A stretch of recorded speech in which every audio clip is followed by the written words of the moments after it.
Walmart की कामयाबी की कहानी बहुत ही इंटरेस्टिंग है। सैम और उसकी वाइफ हेलन ने अपनी $6000 की पर्सनल सेविंग्स की और फैमिली वालों से रिक्वेस्ट करके भी थोड़ा पैसा उधार लिया। इसकी मदद से उन्होंने एक छोटा सा ग्रोसरी स्टोर शुरू किया। लेकिन आज वॉलमार्ट एक बड़ी सुपरमार्केट चेन है जिसकी नेटवर्थ $320 बिलियन से ज्यादा है। वॉलमार्ट ने इतना बड़ा एम्पायर कैसे बनाया? ये कोई आसान काम नहीं था। ये सब तब शुरू हुआ जब एक गरीब किसान ने, जिसे कहा गया कि रिटेल बिजनेस में कोई करियर नहीं है, उसने अपनी खुद की शॉप खोल ली। सैम वाल्टन 28 मार्च 1918 को किंगफिशर, ओक्लाहोमा में पैदा हुए। उसके फादर थॉमस वाल्टन एक फार्मर थे, लेकिन उनका फार्मिंग का काम पैसा नहीं दे पा रहा था, इसलिए उसकी फैमिली मुल्क भर में घूमती रही। एक स्टेट से दूसरे स्टेट जाते रहे जब तक कि वो कोलंबिया, मिजोरी में सेटल नहीं हुए। इस टाइम पे सैम टीनएजर हो चुका था। उसने घर का खर्चा चलाने के लिए छोटे छोटे काम किए और देखा कि उसके फादर कैसे छोटे छोटे डील्स करके थोड़ा बहुत पैसा कमा लेते हैं। उसने अपनी माँ को भी मिल्क बिजनेस शुरू करते देखा, जिसमें उसे गायों का दूध धोना पड़ता था और फुटबॉल प्रैक्टिस के बाद घर घर दूध डिलीवर करना पड़ता था। उसके पेरेंट्स ने उसे हार्ड वर्क का मतलब सिखाया और ये भी कि $1 कमाने के लिए कितनी मेहनत करनी पड़ती है। लेकिन घर पे सैम के लिए सब अच्छा नहीं था। उसके फादर थॉमस हमेशा पैसा कमाने की कोशिश में रहते थे और इस वजह से उनका अपनी बीवी के साथ रिश्ता खराब हो रहा था। घर के मसलों से बचने के लिए सैम स्पोर्ट्स में लग गया, बॉय स्काउट्स में ज्वाइन हो गया और काफी लीडरशिप रोल्स भी निभाने लगा, जिससे उसका वक्त बिजी रहता था। सैम 1935 में David H Hickman high school से ग्रेजुएट हुआ और अपने बिजनेस करियर की पहली सीढ़ी यूनिवर्सिटी ऑफ मिजोरी में रखने का फैसला किया। कॉलेज में उसने काफी छोटे मोटे काम किए अपने आप को सपोर्ट करने के लिए, जैसे न्यूज़पेपर डिलीवर करना और वेटर बन के सर्व करना वगैरह शामिल था। 1940 में ग्रेजुएट होने के बाद सैम को रिटेल इंडस्ट्री का पहला टेस्ट मिला जब उसने जेसी पेनी में सेल्स ट्रेनिंग का काम शुरू किया। लेकिन ये काम सैम के लिए अच्छा नहीं किया और वो जेसी पेनी के सबसे खराब एम्प्लॉयज में से एक माना जाता था। इसकी एक रीजन ये थी कि उसका बुक कीपिंग बहुत खराब था, क्योंकि वो अपने कस्टमर्स को पेपर वर्क के साथ वेट करने नहीं देता था। एक बार तो उसके बॉस ने उसे फायर करने की धमकी दी और कहा कि रिटेल बिजनेस में उसका कोई करियर नहीं है। लेकिन वाल्टन की सेल्समैनशिप स्किल्स ने उसे बचाया, जिससे वो महीने में $25 एक्स्ट्रा कमाता था। जब 1941 में अमेरिका में दूसरी वर्ल्ड वॉर शुरू हुई तो वाल्टन ने इसमें शामिल होने का फैसला किया। उसने 1942 में अपना जॉब छोड़ दिया और यूएस आर्मी में ज्वाइन हो गया। आर्मी ने वाल्टन की लीडरशिप स्किल्स को पहचाना और उसे मिलिट्री इंटेलिजेंस कॉर्प्स में भेज दिया, जहां वो कैप्टन तक पहुंच गया। 1945 में जब वार खत्म हुई, वाल्टन के पास उसकी वाइफ और बच्चे थे जिसे उसने फाइनेंशियली सपोर्ट करना था। इसलिए उसने अपना खुद का रिटेल बिजनेस शुरू करने का फैसला किया। अपने फादर इन लॉ से $20,000 का लोन और अपने $5,000 सेविंग से वाल्टन ने आर्कनीज में एक बेन फ्रैंकलिन स्टोर खरीद लिया। लेकिन ये स्टोर बहुत सारे परेशानियों से गुजर रहा था, क्योंकि 20th सेंचुरी में अमेरिका में लाखों छोटी शॉप्स बंद हो चुकी थी। फिर भी वाल्टन ने इस स्टोर को खरीद लिया, जिसमें बहुत कम पैसा आ रहा था। ना सिर्फ ये, बल्कि वाल्टन ने इस स्टोर के लिए बहुत ज्यादा रेंट भी दिया था। फिर भी वाल्टन ने सब परेशानियों के बावजूद अपने एक्सपेक्टेशन से ज्यादा कमाल कर दिखाया। उसने रिटेल के तमाम टिपिकल रूल्स पढ़े और फिर जो सही ना लगा उसे तोड़ दिया। जब वाल्टन ने बेन फ्रैंकलिन स्टोर खरीदा तो उन्हें कंपनी से ही सामान लेने का रूल था, लेकिन वाल्टन ने ये देखा कि वो दूसरे सोर्सेज से सामान खरीद कर उसे कम पैसों में बेचा जा सकता है। उसने अपने मार्जिन्स पर ज्यादा ध्यान देने की बजाय वॉल्यूम पर ज्यादा ध्यान दिया। जो कुछ भी वाल्टन ने किया वो खास नहीं था, ना वो कोई जीनियस था, लेकिन उसकी कामयाबी का असली राज राज ये था कि वो अपने कस्टमर्स की जिंदगी आसान बनाने की पॉलिसी पे चल रहा था और इसी वजह से लोग उससे ज्यादा खरीदारी करने लगे। जब उसका बिजनेस सही चलने लगा तो उसने अपने भाई बट को भी इसमें शामिल किया, जिससे शॉप का ऑपरेशन और भी बेहतर हो गया। ये सब कैसे हुआ, चलिए देखते हैं। सैम वाल्टन के पहले साल में सेल्स 45% से ज्यादा बढ़ गए थे और $1,05,000 तक पहुंच गए।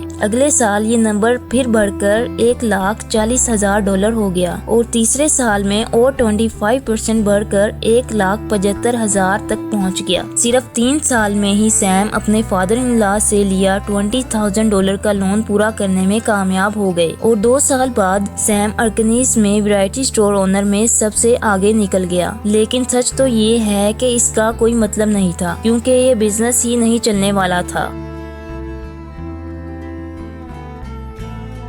जब सैम वाल्टन ने 1945 में अपने स्टोर का लीज साइन किया, उसमें रिन्यूअल क्लॉज नहीं था। लीज में आमतौर पर यह ऑप्शन होता है। जब वाल्टन के फादर इन लॉ को इस गलती के बारे में पता चला तो वो बहुत शॉक्ड हो गए, क्योंकि वाल्टन ने न सिर्फ न्यूपोर्ट में सबसे अच्छा बिजनेस बनाया था, बल्कि अपनी पूरी दिलो जान इसमें डाल दी थी। और इसकी वाइफ हेलन भी इस शहर से बहुत प्यार करती थी, क्योंकि उनके 4 बच्चों में से 3 बच्चे यहीं पैदा हुए थे। अपने ऑटोबायोग्राफी में सैम वाल्टन ने लिखा है, ये मेरी जिंदगी का सबसे नीचे का दौर था। मेरा पेट खराब हो गया था। मैंने पूरी रीजन में सबसे अच्छा वैरायटी स्टोर बनाया था, कम्युनिटी में सब कुछ ठीक किया और अब मुझे शहर से निकाल दिया जा रहा है। अपने स्टोर से निकाल दिए जाने के बाद सैम वाल्टन फिर से स्टोर शुरू करने के लिए तैयार था, लेकिन इस बार वो सही तरीके से और पहले से बेहतर करना चाहते थे। उन्होंने नई शॉप खरीदने के लिए आर्कनीज के बेंटोनोविल शहर में स्टोर शुरू किया। यहाँ वाल्टन ने अपनी दूसरी शॉप स्क्वायर में खोली और इस बार उन्होंने 99 साल का लीज मांगा। सैम ने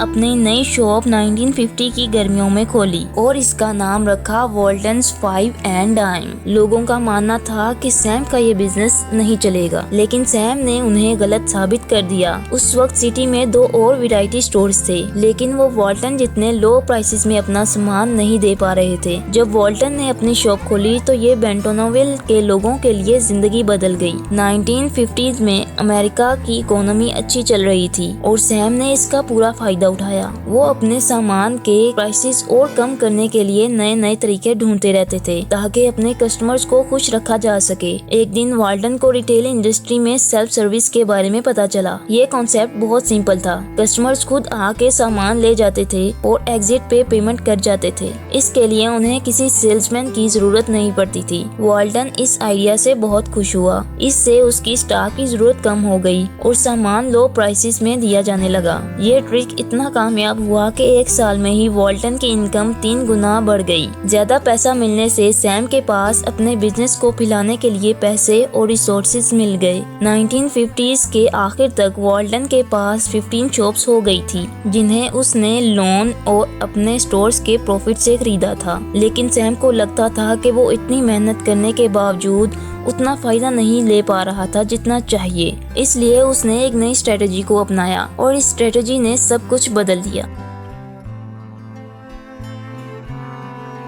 वाल्टन का आइडिया था कि वो बड़े बड़े स्टोर्स बनाएं, जिसमें हर चीज पे बड़े डिस्काउंट दे और उन्हें छोटे शहरों में रखे। इस तरह से प्राइस बहुत कम करके वो अपने कॉम्पिटिटर्स को पीछे छोड़ देगा और वॉल्यूम से फायदा उठाएगा। इस आइडिया पर पहले भी काम हो रहा था, लेकिन फर्क ये था कि डिस्काउंट स्टोर्स छोटे थे और सिटीज में ही होते थे और ज्यादातर सिर्फ कुछ पार्टिकुलर चीजों पे ही डिस्काउंट देते थे, ना कि पूरी स्टॉक पे। ये एक रिस्की आइडिया था और इसके लिए वाल्टन को बहुत पैसा चाहिए था। वाल्टन ने पहले बेन फ्रैंकलिन की फ्रेंचाइज कंपनी से बात की, लेकिन उन्होंने इस आइडिया को रिजेक्ट कर दिया, क्योंकि इससे उन्हें भी अपने होलसेल मार्जिन में कमी करनी पड़ती। कोई और रास्ता ना देखकर वाल्टन ने बहुत ज्यादा पैसा उधार लिया और 1962 में आर्कनीज के रोगर्स में अपना पहला वॉलमार्ट स्टोर खोला।